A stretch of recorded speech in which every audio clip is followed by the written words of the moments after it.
No one was going to give me $20 million.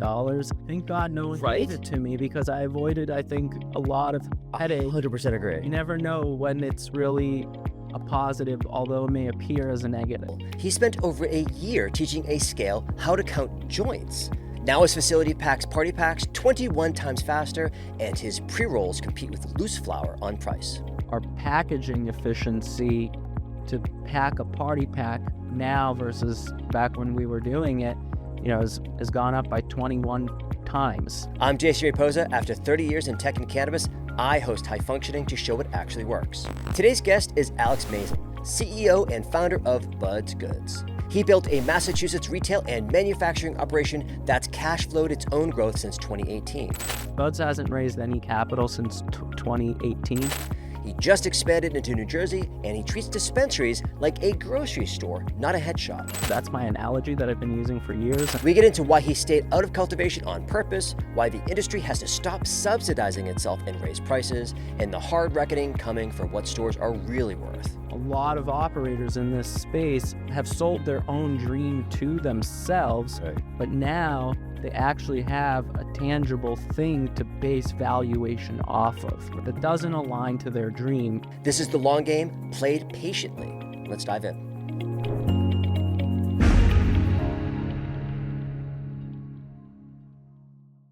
Quick break. I built Good Feels because I wanted cannabis without smoking, vaping, or guessing my serving. So we made measured hemp-derived THC seltzers, gummies, and drink drops. If you want to try them, use code JASON25 for 25% off your order. 21 plus only? Check your local laws before ordering. Back to the episode. Alex Mazin, CEO and founder of Bud's Goods. Fantastic. Which is a whole slew of companies essentially created a Bud's Goods and Provisions, which is our retail presence, Bud's Goods and Services, which is our manufacturing presence.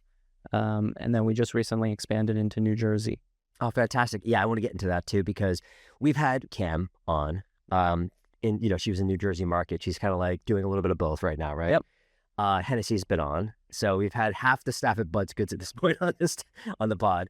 But it's a pleasure to actually have you here as well, because I want to hear from the top down how all this stuff works, because you guys are known. I think you guys have a unique perspective on the market, but also I think you just have a really interesting brand that goes along with it. And so let me just start from the beginning. Like, where did Bud's Goods actually come from? Yeah. Was it your idea? Yeah. In 2016, my current business partner and I got together and said, let's pursue the cannabis industry. And so I started to just look at what that meant. And all it really meant was West Coast brands. Really? At the time, right? It was 2015, 2016, and there wasn't really anything on the East Coast. And I thought to myself, well, if I was going to build a brand, I would want to build a brand that's representative of the East Coast and New England and the Northeast. And that's really the premise, and it always is. Like, I always say that Bud's is an Americana brand, because in my heart, growing up in Massachusetts, like, America was founded in here. Yeah. So run with that brand. Yeah.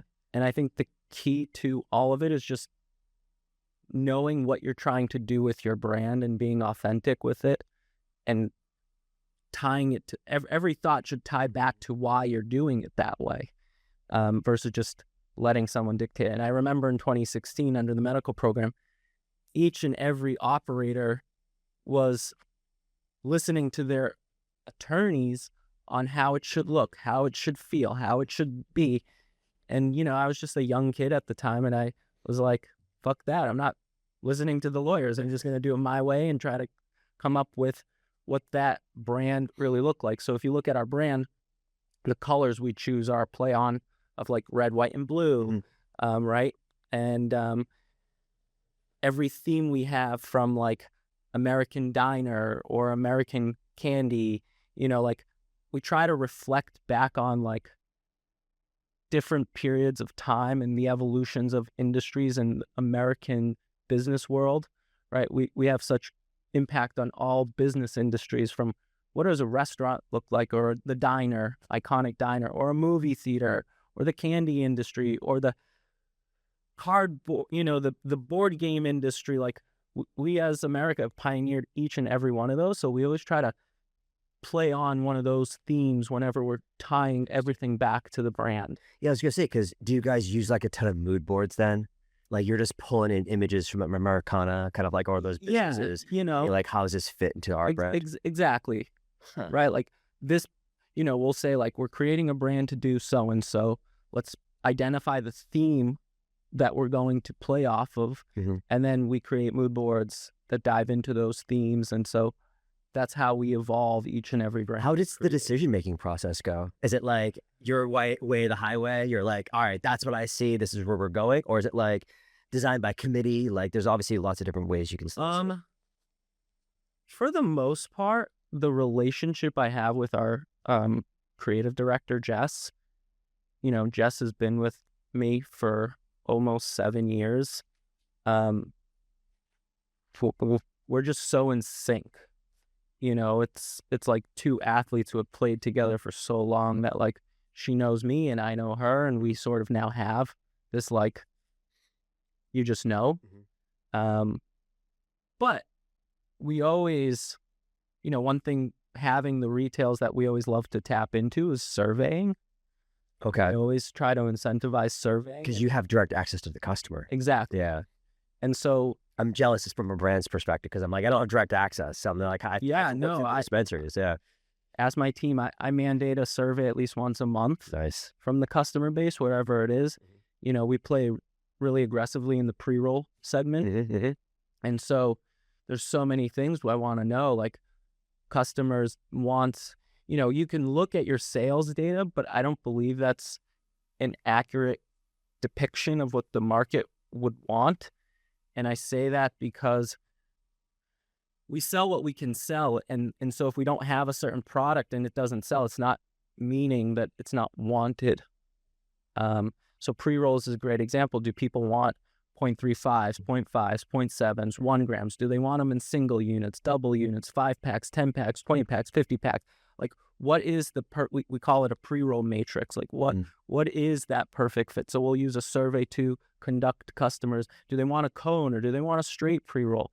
So tapping into the customer base is a big, powerful leverage that we have. I feel like there's so many directions we can go from here, but I'm really curious about, have you ever launched maybe like 3 of them at the same time and been like, based on your survey? Yeah, we A/B test a lot. So you split test, like, all right, we did the 5-pack pre-roll Little Bud, and then we did like the 10-pack or 20-pack or whatever it is at a 0.3.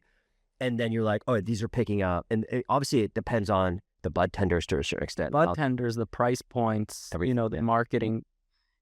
We try to be 60 days ahead for our retails. I know that's not very common in the environment, but yeah, I think that a lot of things you're already saying are very not common, right? So that's why I think this is such an interesting conversation. So when you say 60 days, you're basically saying like, all right, this is our, from 60 days, our menu is going to be this. So the buying team and the procurement team and the marketing team, we're already thinking about August, right, and September, right, and which brands we want to partner with and roll out programs, promotions and programs and things like that, right? So when someone wants us to buy something today, like we bought that 60 days ago for today, right, and I think that's what's taking our retails and still putting us in the position that we're growing retails. We're going to get to that too. Going back to the branding, I think the fact that the license calls it retail is actually in some ways misleading. I don't think they're actually retails. I wouldn't call a grocery store a retail or a barbershop a retail or like a nail salon a retail. I actually think dispensaries are more in line with those types of business than what we think of as traditional retail. Interesting. And I say that because in traditional retail, a customer walks in, they don't know, they're just shopping, versus, if we have a customer that walks into a dispensary and then just walks out, that's that's a customer we should investigate. Like, Yeah. you don't walk into a dispensary, And mark out right? Just like you would never be like, let's go to the grocery store and be like, oh, I determined I don't need anything here. Right. Let's leave. Right. It's a strange behavior, and so from that standpoint, I really think dispensaries are much more in line with a grocery store. That's my analogy that I've been using for years, and every category on the menu of a dispensary is like a section in the grocery store. And so, flour, for example, in my mind is like the produce section. Like some brands exist, right? There is Chiquita Banana and there is Driscoll, but that's more from a market dominance standpoint. Yeah. It exists. Yeah. But most of it is like quality and freshness and price. That's how people shop for the produce, just like they shop They for look flour. Yeah. They look at the apple and they're like, this looks like a delicious apple. I'm going to get this. And then we take, exactly, Yeah. regardless of the brand of the apple. Doesn't say what, you don't even notice the brand. The sticker might say in Washington, Yeah. is grown, but other than that, you don't know the brand of an apple. And then you look at, let's use edibles, to me, those are like the products in the aisles of the grocery store where brand is everything. Like a bag of chips, you either buy Lay's or Doritos or, Or some natural brand. You know where you're focused on. So when I use that analogy to explain my thought process around retail, to me, Bud's Goods is Trader Joe's. Because you walk into our store and most of the products in the flower and the pre-roll space revolve around us curating them and packaging them. Just like when you walk into a Trader Joe's, the pistachios you buy from Trader Joe's are the exact same supplier and vendor that the brand pistachio is packaging. Right. And so they just are leveraging their buying power. And so I think that builds a customer base of significant trust into the brand, because we're not cultivators. That's not our intention. We're curators. And that's where our differentiator as a retail really stands out. Is I would put our menu against any menu in the state. From like a fun, attractive standpoint, constantly rotating. Very rarely is it repetitive. So those are all my thoughts around the brand, but it all stems back to like, what is a New England cannabis brand? And that to me is, patriotic Americana vibes. Yeah, because I remember walking to the Watertown store the first time, and I was like, it was not. I didn't even know it didn't look like a dispensary almost. It was just, I walked in, it was that Americana feeling, but it was also just like, it kind of was laid out almost as if it was a grocery store, because it was like shelves with all the clean packaging on it, and the whole interior of that when you first walk into the Watertown store is just gorgeous. You walk in and you're like, where am I? This is super cool. And then eventually you realize that the registers are like over there or whatever, but you're walking into an experience, the first and foremost, but it does actually remind me a little of Trader Joe's in that sense, right? But at the same time, you're taking the Trader Joe's model in a sense because you're also doing the actual manufacturing. So you're not vertical. You don't do cultivation. Well, I would say that's a choice. That is a choice. Yeah. I think, when you shop at a fully vertical store, they do have harvests that they need to move. They got to get it out the door. If it doesn't leave, it's convert into dollars. Right. So even if that's a rare scenario, it's a scenario that could occur where I think, unfortunately, they're going to misrepresent what they actually want their brand to stand for, and they're going to have to convert the plant into dollars. By never being in cultivation, I can genuinely say that's not going to happen in our establishment. If there's a bad production batch of flower, we just won't buy it. Right. Well, because you can be that selective because, and also especially if you're putting your name on it, right? So how do you do the selection process then for flower? Are you visiting stores yourself, or is that your procurement person who's like visiting not stores, cultivations? I would say most of, we have a full-time team dedicated to procuring and calling made up of 2 people predominantly. I'll keep them out of conversation. You don't want to get them poached. It's a full-time gig, and it's really about constantly building relationships. In Massachusetts, obviously, I think at this stage, people know, hey, let's call Buds first for a plethora of reasons, and they're consistent We always pay on Pay on time. time. You guys do pay on time. I can appreciate that. So Yeah. for many reasons, I think we're just a good partner for the industry. Mm-hmm. And so sometimes people call me directly and say, hey, we don't do bulk, but I'm in a situation. Can you help me? Let's move this flower. Mm-hmm. We'll step in and we'll help. And I think it goes back to our name, Buds. Like, we're just trying to be friends with the right people and avoid bad people to deal with. But procurement is what we are masters at, in curating all the flower we do on a monthly basis that goes into our half-ounce programs and our pre-roll programs and our party packs and our goodies and all these things that we're producing. Now, since you have been in it since the beginning of adult use, basically, did you actually even attempt going the medical route, or did you? We were one of the 100. We were the 93rd medical license to be awarded in the state. So you and then and then I wasn't able to raise the capital to be fully. How much does it cost? I mean, if it actually needed to be vertically implemented back then, I remember thinking, wow, I'm going to need to, I'd never raised a dollar at that point. I think the first initial number was $20 million. Yeah. And so we kind of got in late on the medical, right when in 2016 it flipped, and we said, hey, we can't raise this. No one's going to give I was like 24, 25 at that time. No one was going to give me $20 million. Good. Thank God no one gave it to me, because I avoided, I think, a lot of headache. 100% agree. So in hindsight, you never know when it's really a positive, although it may appear as a negative. In the moment, you were like, I'm not going to be able to raise this. It's super stressful. It didn't work out. And so my business partner and I, we just said, let's just open one store. Mm-hmm. And we had been awarded an HCA in the city of Worcester, which is where I grew up. Mm-hmm. And I remember there were 74 applicants, and they were going to give 11 HCAs out. And I stood in front of the city council and I said, I'm the only person of the 74 applicants who grew up in the city, who went to the public schools in the city, whose parents live in the city.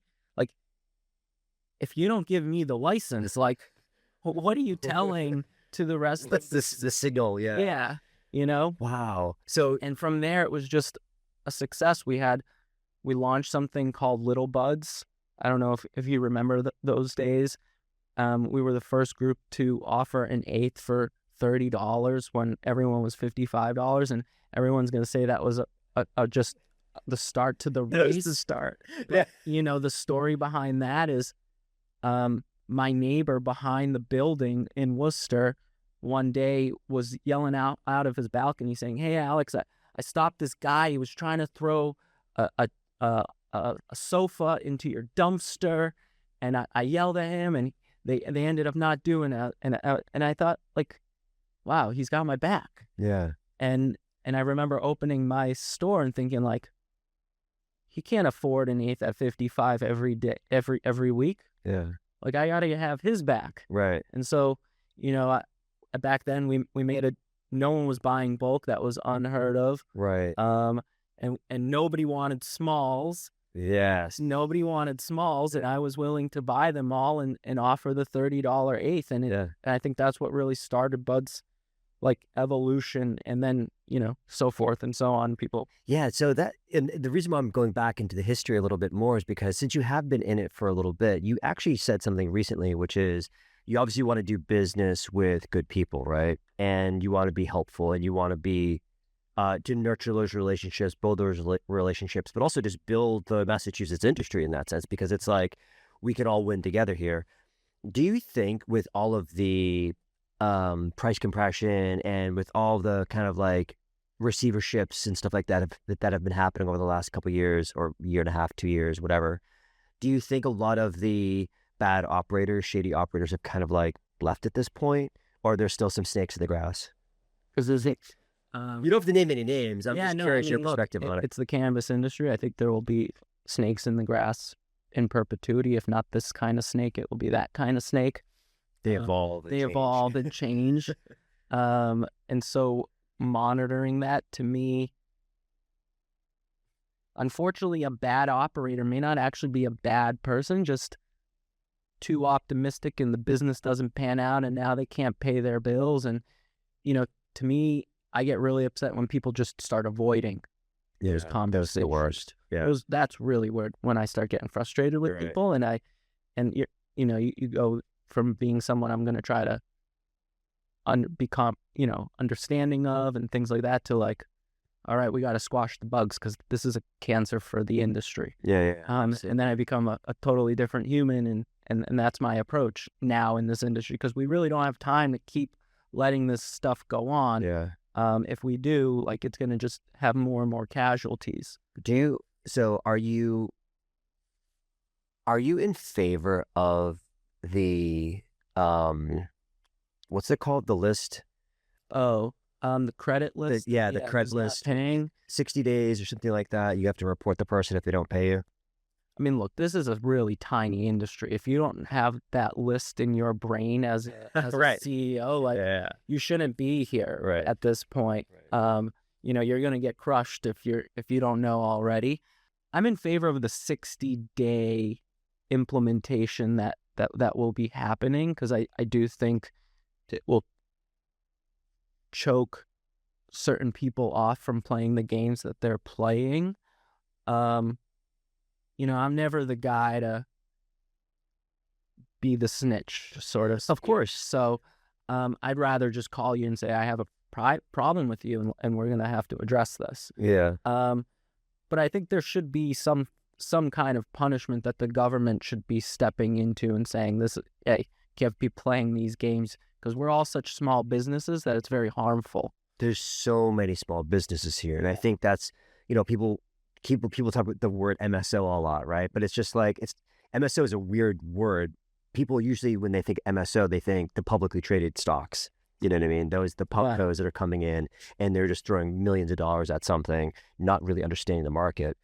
Whereas there's a lot of small companies like ours that are just like, we live here. We have to exist here. When you expand your brand into other states, are you all of a sudden an MSO, right? Technically, yes, though, right? Yeah. But is that a bad thing? I don't think so. And I think the word MSO gets thrown around where it's a negative connotation. But I think with most people, when they think, who are in the industry, when they realize that, like, oh, there's a bunch of brands that are in New Jersey or New York or whatever, they're expanding outside of that. They should be saying that's good for them. Like, that's an awesome thing. You know what I mean? Yeah, I use Tom Brady as a great example for this. It's like, why do we watch sports? We watch sports to see greatness occur, or something, or for someone to perform something so above human capacity that it's like magical, right? Like, that is what we want as sports fans.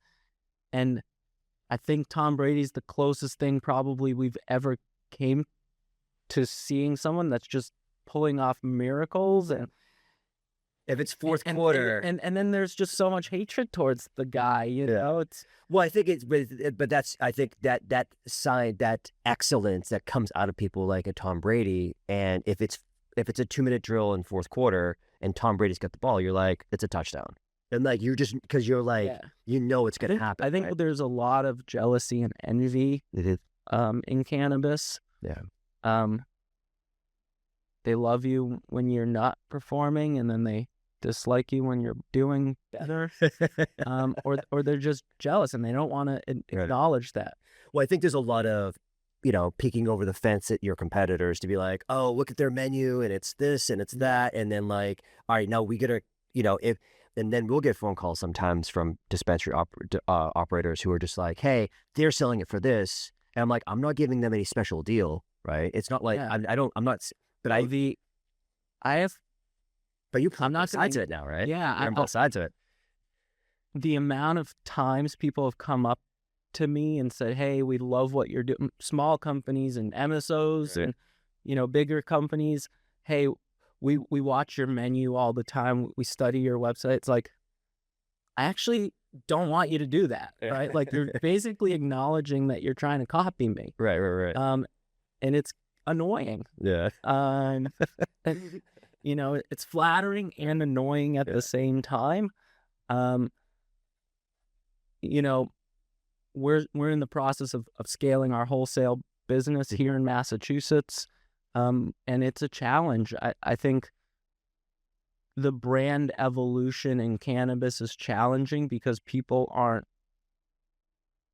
I shouldn't say people. Companies are structured in ways where brand evolution is being like prevented almost, with reciprocals and verticalities and things like that. And I think a lot of it stems from the cultivator thinking that, you know, you can brand lettuce back to my grocery store. Right, the produce side, right. I think we need to think there are acknowledge some cannabis people... is a commodity good. Yeah. To many degrees. For many of it, for a lot of it. Yes. I think there's definitely some sun-grown craft growers that might disagree that have, you know, they're trying to brand things and stuff like that as their own thing. But now that you're on both sides of it, it's interesting because we've, you know, sometimes I get these crazy ideas and I'm like, I don't know, there'd be a really cool retail store right there or dispensary right there, right down the street. Let me go to the town. Let me see if I can flip it to a yes town versus a no town. And my team talks me off the ledge all the time. They're like, why would you want to run a dispensary? And I'm like, I don't really want to, but it would be great to have like our like a home store for us, you know what I mean? Just so we can even buy our own products because we have to go to other dispensaries to buy our own products, right? So, but the big R word comes up, reciprocals, every time. So my sales team's just like, no, because as soon as we have a store, everybody's going to ask for this reciprocal. They're going to be like, hey, we'll take your product. You will lose accounts. Yeah. If we open a store, we will lose accounts. Yeah. So I'm like, okay, good call. No store. I agree with that. Yeah. Yeah. It's weird how that works, right? Yeah. Crazy. So at the evolution of buds, though, through like, have you always had your own products then, like little buds? Yeah. You know, from the beginning. From the very beginning, the third week we opened, I secured a deal with Rev Clinics to basically source all of their popcorn. Mm-hmm. You know, it's funny. It's like the least desirable product back then is the most desirable product today. Yeah. So, you know, I hear you on the sun-grown craft thing, but why is it, speaking from this perspective of how much we procure on a monthly basis, the hardest cannabis to find is the stuff like the smalls and all these pieces, not the flower itself, right? A bud, B bud, right? You know, so it's funny that people are out there searching for material to make the distillates and the byproducts of it. We'll say, but yes, back in the day, you know, probably 3 weeks after we opened Worcester in November of 2020, we had launched Little Buds and we were selling smalls, right? And the math worked immediately, or was it tight? It was tight. It's always tight. Yeah. Well, I mean, because we've already seen fluctuations. We've already seen a full revolution cycle in the distillate market, right? When we first entered the market, now we were looking at prices probably 2019, 2020. We were getting quoted like $40,000 or something crazy for a liter of distillate. And then when we finally launched, I think our first one we ever secured was like 17,000. So I was like, oh, thank God it was at 40. And then, you know, slowly, eventually it went down. You know, we were paying like $6, $7 at one point per gram. One point got down to $4. Exactly. And so we actually got deals below $4. Crazy. Right? We got as low as $2.50 per gram. Now, that was a special deal. It was a one-off thing. But we bought all of it. We were like, we'll take it all. Yeah. Whether we were going to use it or resell it didn't matter. We ended up using it all, of course. But then now we're talking, now it's up to like $6 or $7 again, right? So we've already kind of gone through a full cycle of distillate prices going way down and coming back up. Because I think a lot of people took off canopy. They were just like, what am I going to, like, if it's $4, I can't make it. Went away. People slash canopy sizes. Yeah.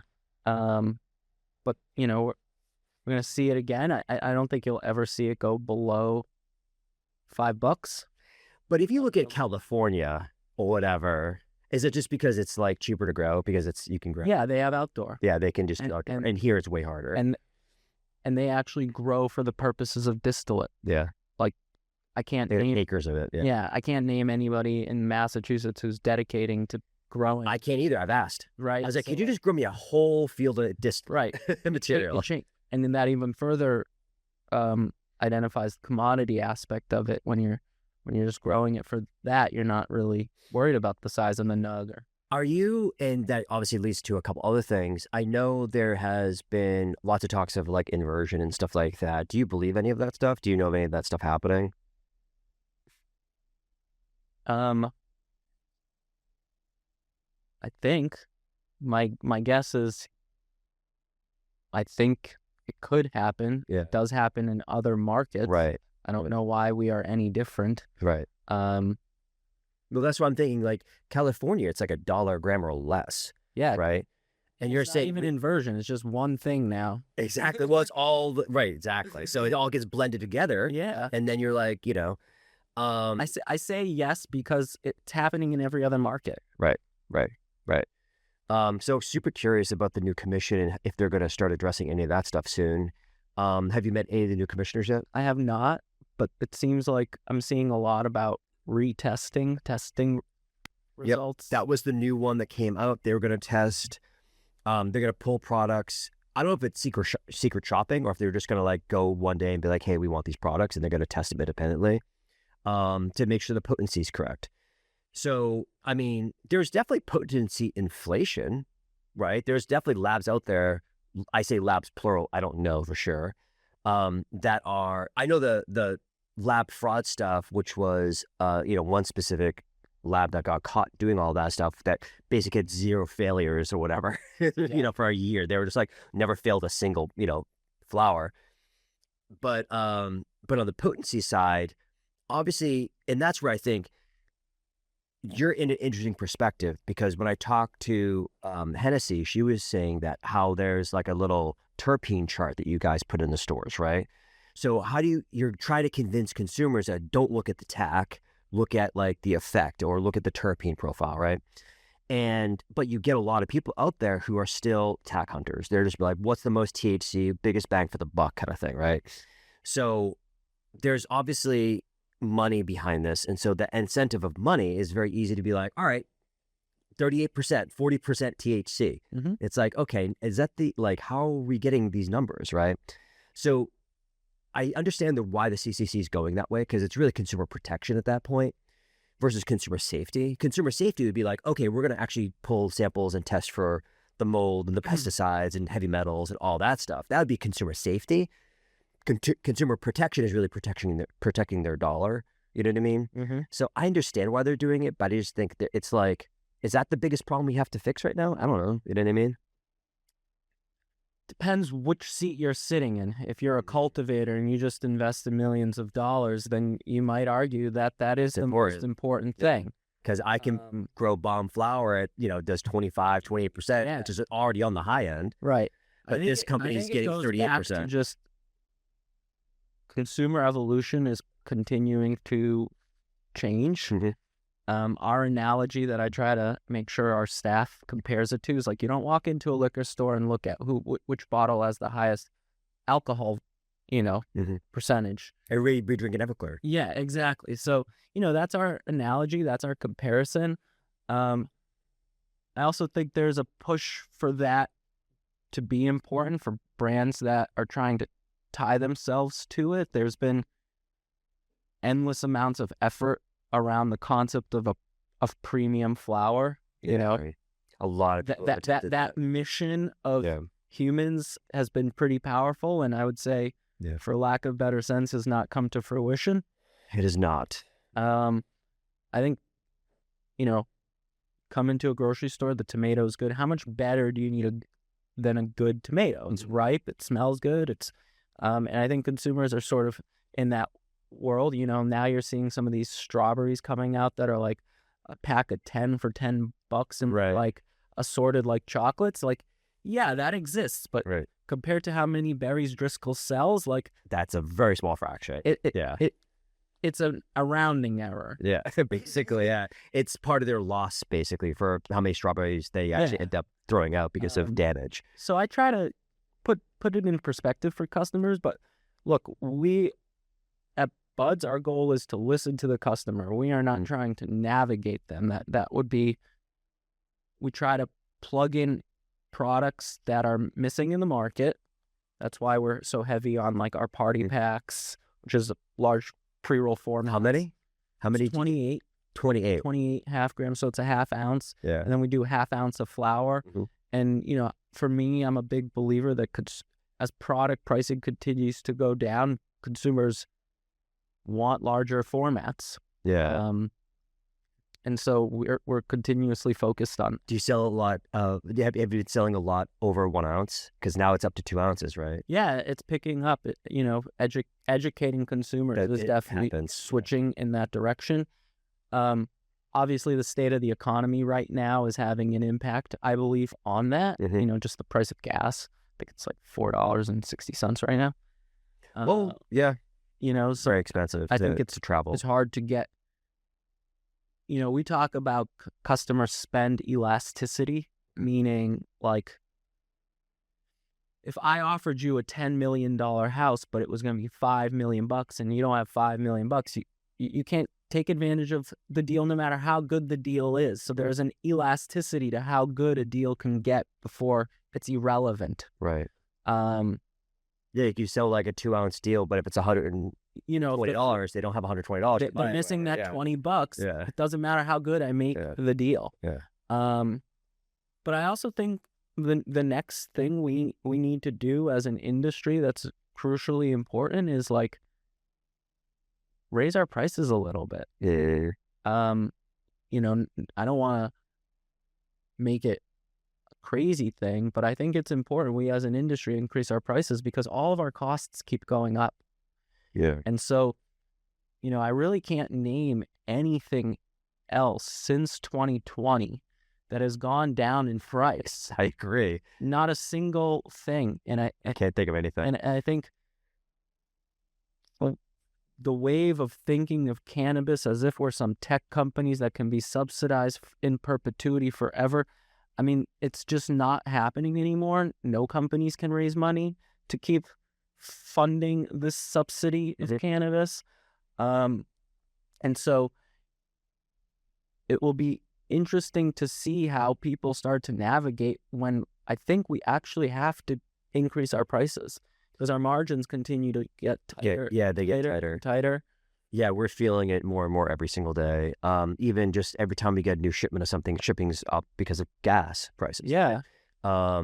What about, so like as far as wholesale versus... And providing better income for our employees. That's another thing, absolutely. So they can go out there and buy the gas. Right. You know, like at Buds, we have over 120 employees, but I try to make sure I'm always available. I'm always walking around and talking to people and hearing what's going on in their lives. And, you know, how could I give them more? Right. You know, it's tight. Everything's so tight. With 120 employees, and that includes New Jersey. Yeah. How do you manage 120 employees? What kind of structure do you put in place? Is it you and 120 people below you? Oh. How many levels do you have? And like in HR, must have a dedicated, obviously, HR person. We do. Yeah, and all that stuff. Yep. Especially in retail, I'd imagine, because there's obviously, there is turnover regardless. I'm pretty sure you guys have pretty good retention with your employees. I think it's as good as it can be in the industry. Look, we always get employees who think that the job means you just can be high and do nothing all day long. There's still going to be those people. There's still those people, but we try to learn from things so we communicate that right away. Like, hey, this is not what this job, this is what the job is, but this also not these things. Do you communicate the grocery store idea a little bit to them? I always talk to them about. Be like, this is a grocery store. Like, I try to pop into our stores as much as I can. I try to visit every site on a weekly basis. You know, like I like being hands on. I like being present. I like hearing from my team. I would say we sort of have a corporate team that oversees all of the operations, and that includes finance and creative and marketing and HR and ops and things like that. And then below that, we have like a management team, a manager per store and a manager per facility. And then from there is the rest of the employees. So I would say, although we do have 120 employees, Bud's management is made up of about 10 people. Oh, wow. That's what my next question was like. So as far as like your leadership team goes, there's like maybe 5, because you already mentioned marketing. You already mentioned your creative director. I would say 9 people, roughly. I'm guessing. Okay. Just off the top of my head. So, and on the wholesale, you might have a person dedicated to wholesale, but underneath them, they're going to have people. Hennessy, you mean on the sales side? Sales, yeah. Yeah, so Hennessy, who's on your show, runs all of our non-retail sales in Massachusetts. I'd be curious to dig into that for a second, because actually, before we dig into that, as far as a function or percentage of revenue, I'm assuming both parts are profitable, the wholesale side and the retail side. Yes. Okay. You hesitated for a second. You're like, this month, today. Yeah. Honestly, it's wholesale is always on the line. So that's why I answer it that way. Depending on how much we produce in the facility will dictate how much each unit cost was, which, if we don't make enough things, if we don't sell enough things, then our costs actually go up. So those things in that month may have not been profitable. Right. No, because you're right. Because there's obviously, and this is your facility, I think, Lakeville. Yes. There's, if the machines are idle, you're not making money, right? Right, but they still cost money. They still cost money to exist. Yeah, exactly. So that cost is still there. So the more things you make, now you can't get caught up in what like a lot of groups did previously. Okay, we'll do everything. Let's just make as much as we can, and wait, now you're not selling it. So now you actually spent more money. So what does on the wholesale side? So Tennessee, do you rely on and Cam? Oh, Cam also helps. Cameron. We have a Cameron and a Cameron and Hennessy run the wholesale sales piece in Massachusetts. Are those the salespeople then? Yes. Okay, and then underneath the salespeople, do you have like? Do they exist for like? Do you have pop-up people, brand ambassadors? No. So you have 2 salespeople, and that's your wholesale team. Yep. Wow, that's pretty lean. That's very lean. Obviously, there's a lot of people out there have so many different structures. So I'm always just curious, like how people set up their wholesale team. There are not that many accounts in Massachusetts. At the end of the day, how many accounts are you in? I think we're in about 70 accounts. Okay. Well, when you get to like over 100, though, you would imagine you're going to have other support people, maybe a sales admin person to take the orders in. I would rather dig deeper with those 70. That's a different theory than most people, right? Because most people are like, I want to be in all the stores. Yeah. But you're like, I'd rather just go deeper with those 70. Correct. Because those 70 make up 80% of the market. Right. Exactly. And so you're going to spend a lot of energy on store count, which now is just more to maintain. And I think what I've learned is like the smaller the account, the more difficult they sometimes can be. And like, especially not paying. Yeah. So, Buds is playing a long-term vision. Like, I'm not going anywhere. I've been selling weed since I've been 13 years old. I don't really know what else to do. Right. And so like to me, my vision is where's our wholesale business going to be in 3 years? Right. Because I don't believe in this industry you have to thrive to succeed. You have to be consistent and present. Show up every day. And just outlive the people who are running like a tortoise versus the rabbit versus the turtle. Yeah. So for me, it's about getting into the accounts. I want to support the brands, to build the business, to get deeper into those stores' shelves with more SKU. Yeah, I love that fable, the rabbit and the turtle. So here's the thing. There's 70 stores that you're in out of the 400. What's the defining line? Are you looking on like Little Alerts or something like that and be like, all right, if they don't do at least $15,000 a day in sales, everything below that, is there like out of the 70, is there like 100 or is it 70 is like actually the real number? No, I think it's 100 stores. And there's probably 100 out of 400 that are like good. that are viable stores. But like, how do you determine that? Are you looking at numbers, like their sales numbers? Are you looking at like category specific things? Yeah, I mean, look, we look at the volumes we think those stores are doing and whether we think those stores are going to be successful in 5 years from now, or are they just, treading water constantly. Right. We look at the people behind those stores and the relationships we have with them, and we avoid reciprocals. So that cuts out a lot. Cuts out a lot of people. And I'm a big believer that if a store's not producing the $3 million a year in revenue, which I know for some low bar. Yeah. I don't think if you're not doing that in sales, then you're probably not going to be here in 5 years. Right. Because $3 million is how much a month? I can't do that math. Jacob, you're my calculator. You're like a $250K a month. Grand a month. Yeah, $250K a month. So yeah. So half of that are your COGS. Yeah, 250. Now you're 125. And now you have expenses. And so you got your lease, you got your electric bill, you got your the payroll is probably the largest one. You've got your taxes and that 280E. Yeah. And so you have no economy of scale. Yeah. You're basically working for free to keep it alive. Yeah, you may not be paying yourself either.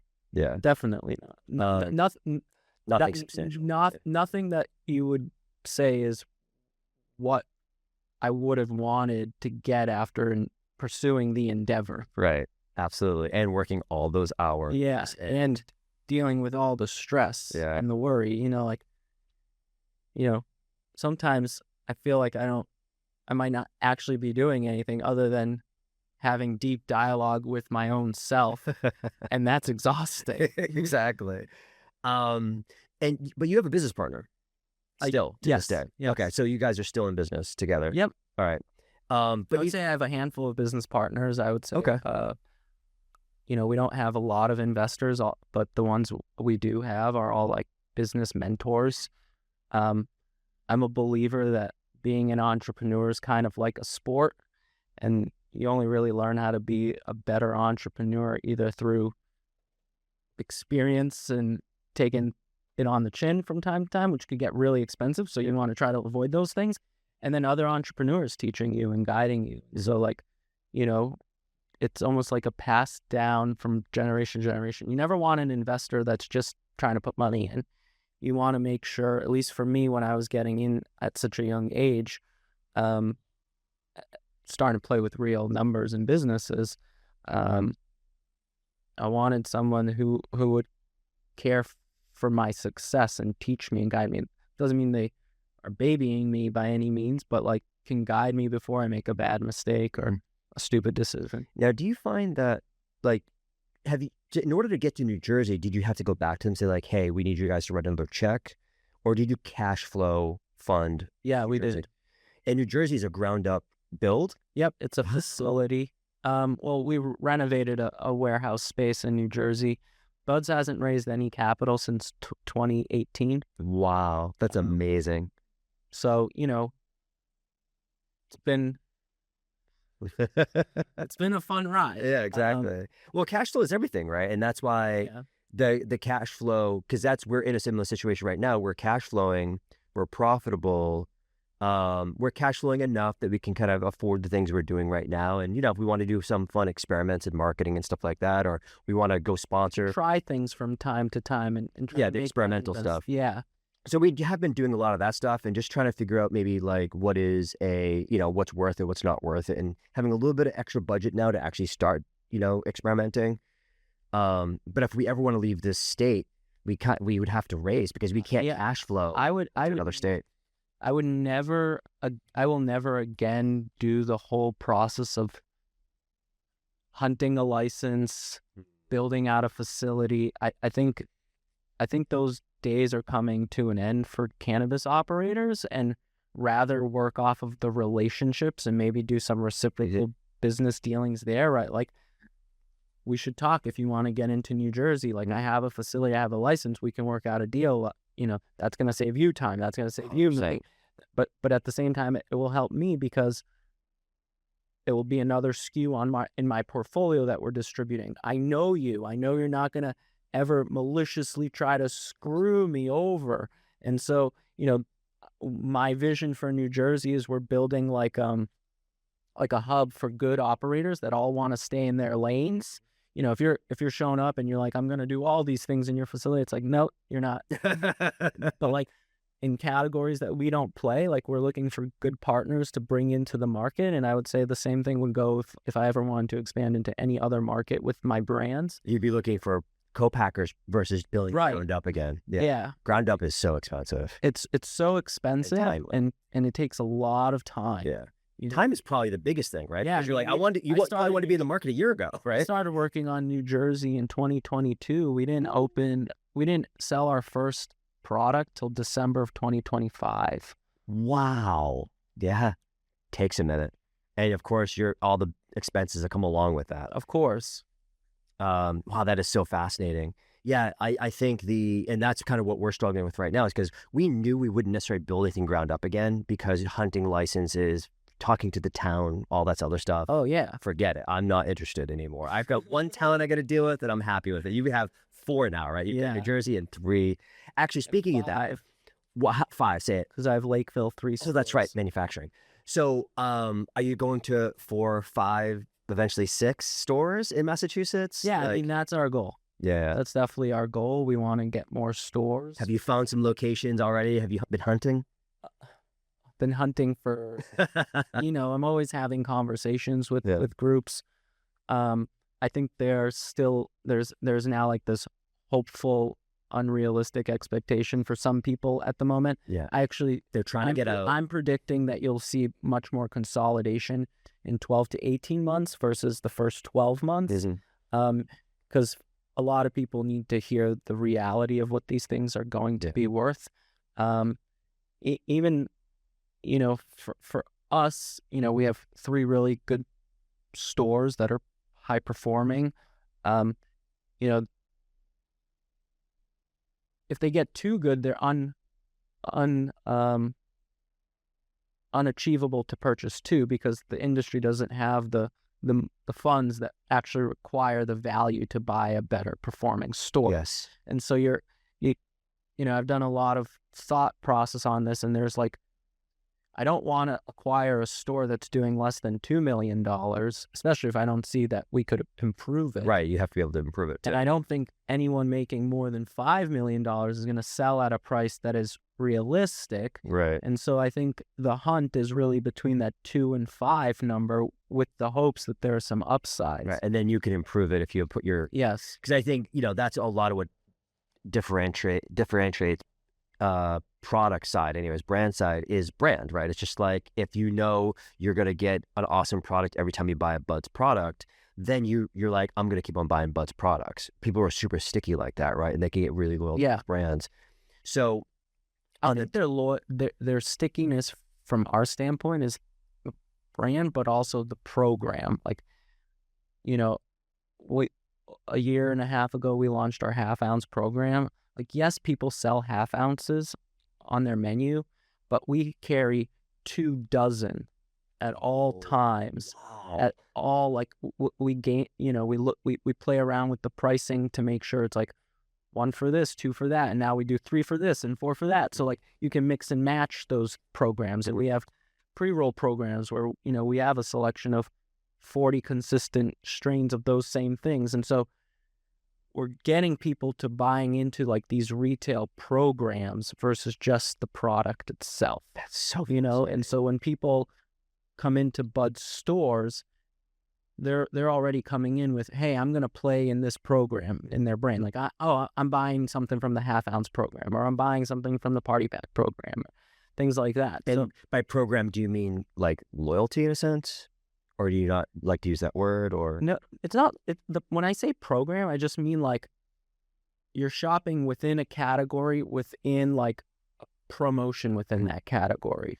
It's interesting because it's almost like like for some reason, ice cream popped into my head. There's an ice cream shop down the street from us called Black Cow, and it has like 30 different ice creams.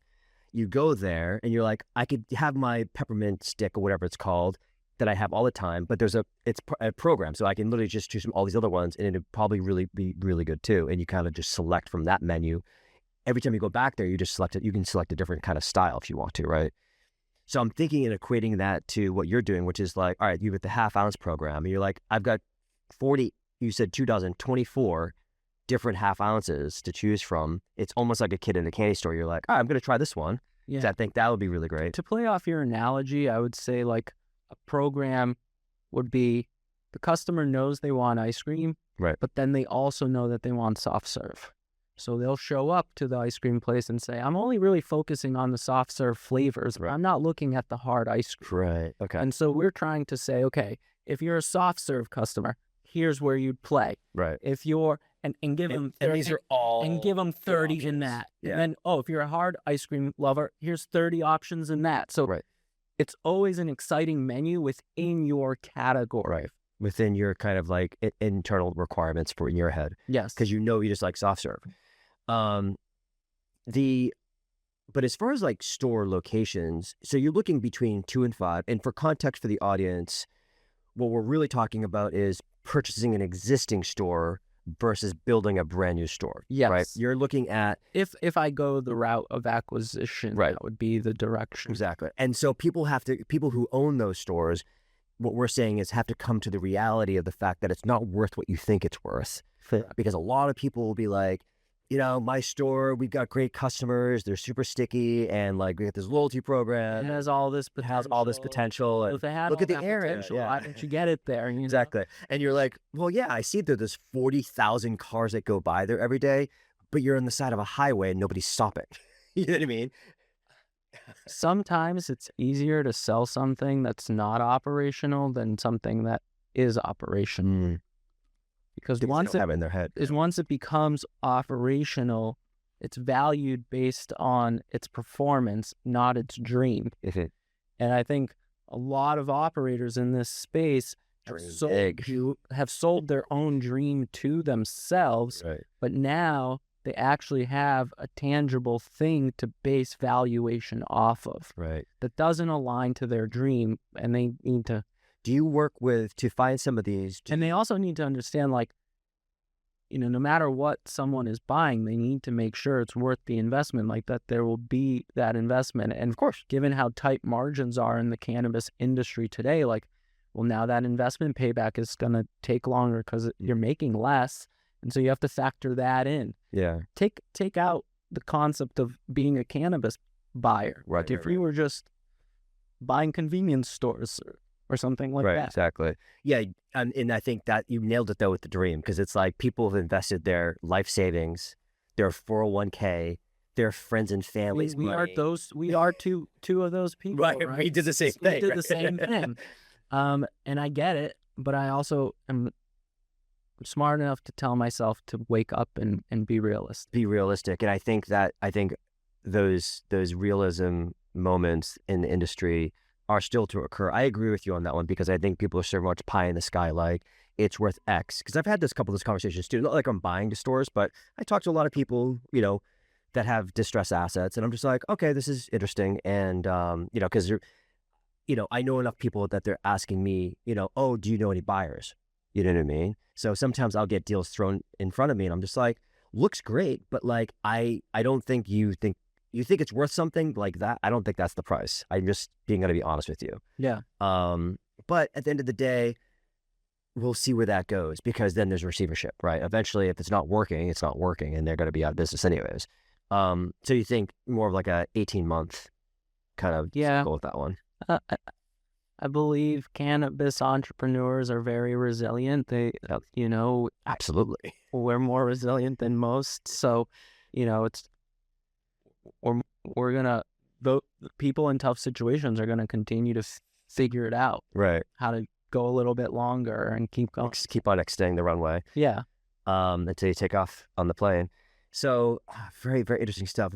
So we talked a little bit about experiments, and I want to get back to it really quickly. So I talked about how we do a little bit of experiments and stuff like that. Has there been a product that you've launched that you had like super great expectations for that just like bombed and you got it wrong?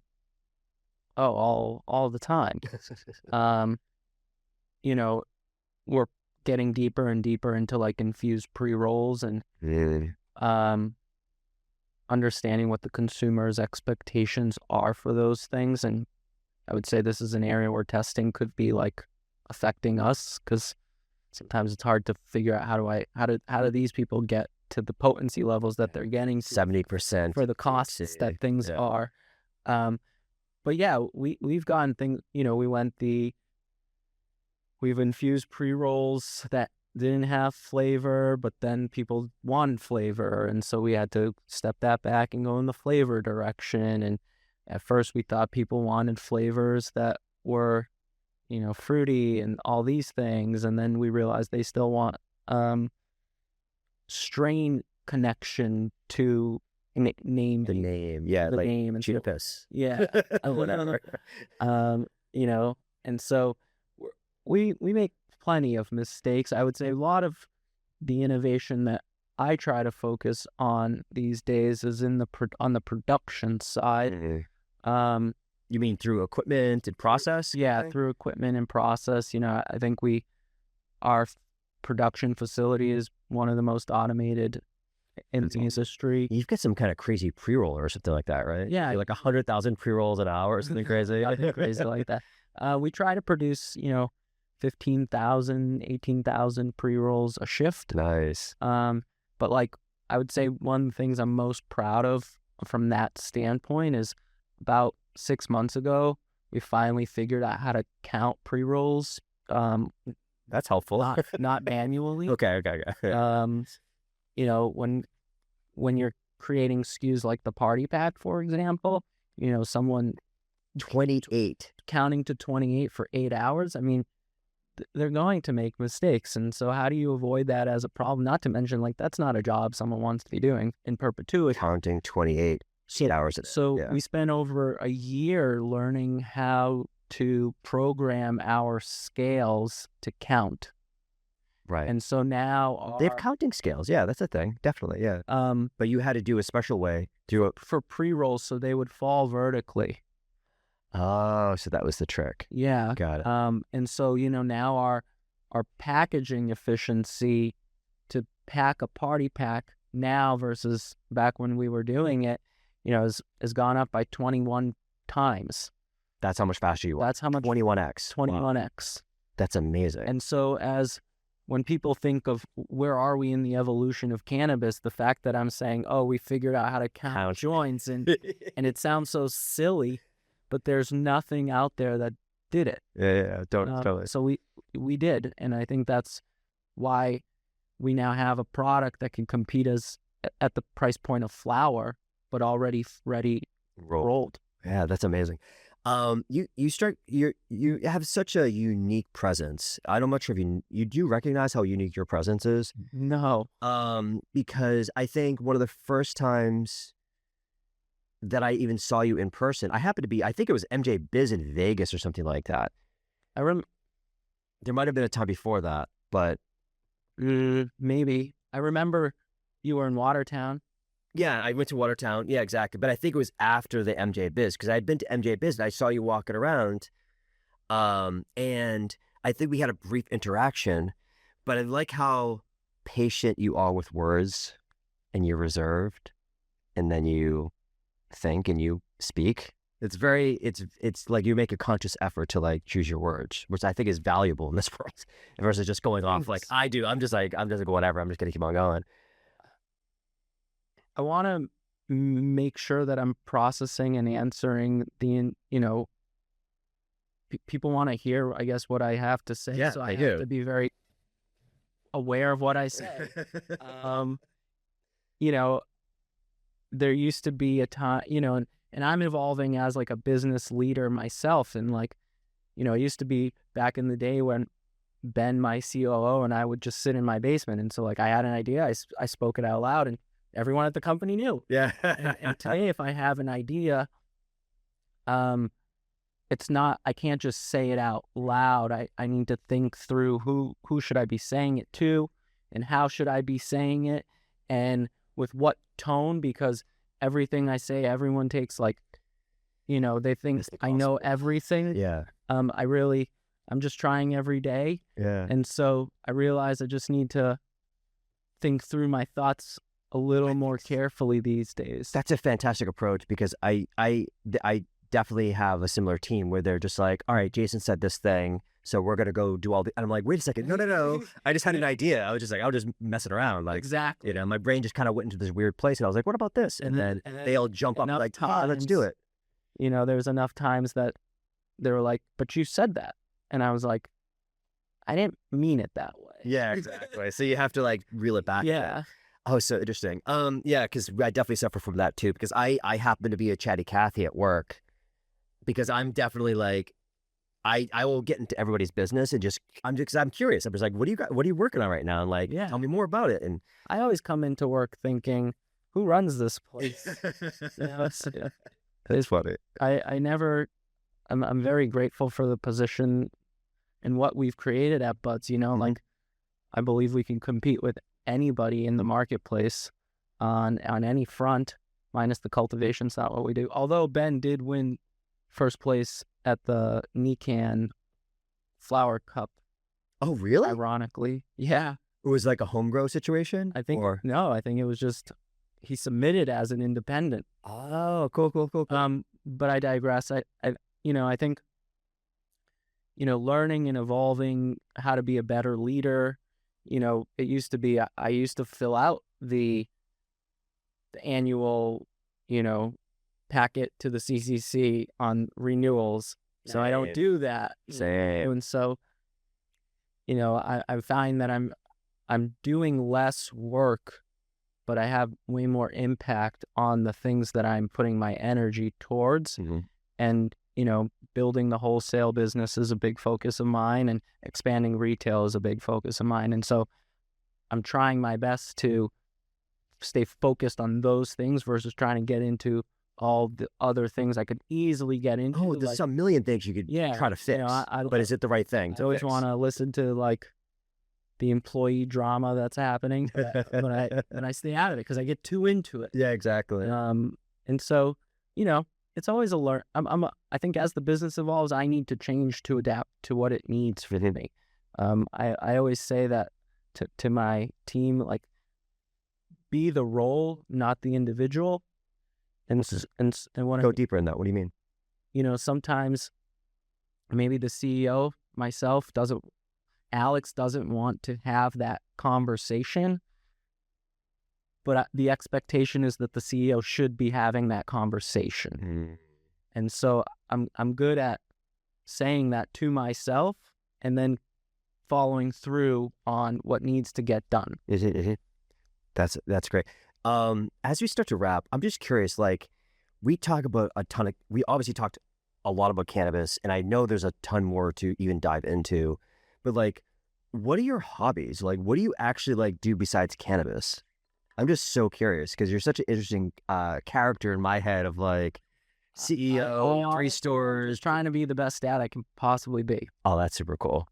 I think the thing I hate most is worrying about the business, and it takes time away from me being with my kids. Yeah. That's when I start to get really upset. Because like it's a double negative that's not turning into a positive. Yeah, I feel that. So that is what I'm doing when I'm not, when you're not working. When I'm not thinking about Buds, I'm just trying to be a down to earth family, father, husband, and do as good of a job as I can. I try to be as present as I can. Like, if I come home and my kids are awake, I put my phone in the kitchen drawer and I don't look at it until they go to sleep. And and that's important to me. And I think it's a selfish thing, because they bring so much joy that, like, I don't want to get stuck in an email, and the email always has something I can do. Yeah, exactly. And then it could be a negative thing, and then you're carrying that into leads my life. Yeah. Like, Yeah, no, I think that's a really smart strategy. And, kids are only young for so long, and you really have to time enjoy goes it. by really It's fast. fast with kids. I think parenting and entrepreneurship are basically identical. Oh, I think my business is just another child of mine, and I care about it just as much. right. I take everything personal with buds. Um, I like it's it. not just a business to me. I think of the Michael Jordan quote. I took it personally. I took that personally. And it's just, no, because I do find that I will get wound up sometimes when I hear about things happening in the industry that kind of affects us, but maybe doesn't always affect us. But like, I'll get wound up sometimes, and I'm like, I gotta like take a step back. Like because I care too much sometimes. I'm just like, why do I care so much about this right now? My business partner always says, you know, good things happen when you go on vacation. So just go on Go vacation. vacation, yeah. So, I'm very blessed for the team that I have. And I remind, on May 8th became my 10-year anniversary from starting and pursuing Bud's Goods. Wow. 10 years. 10 years I've been working on it. And, I was driving in the other day and thinking to myself, man, I knew nothing back then and I got here. Right. And I know so much more now. Where will I be in 10 years from? Where will it go? Yeah, that's actually what I wanted to talk about, because so what is, like, we're obviously in 2026. You're planning 60 days out regardless already as a company. Like, where do you see yourself in like 2027? Are you at the 4th store at this point, maybe? Definitely. And how you maybe from 70 stores to 100 stores in wholesale potentially, or like? Definitely. All right, very cool. Anything? What else do you think in 2027? My goal for Buds over the next 12 to 18 months is continuing to build a robust wholesale business here in Massachusetts, scaling to the 6-store cap. And in New Jersey, it's doing the same. How many stores? You just launched though, right? December 2025. So it's been 5 We're in months. about 80 stores now. Oh, wow. How many stores are in New Jersey?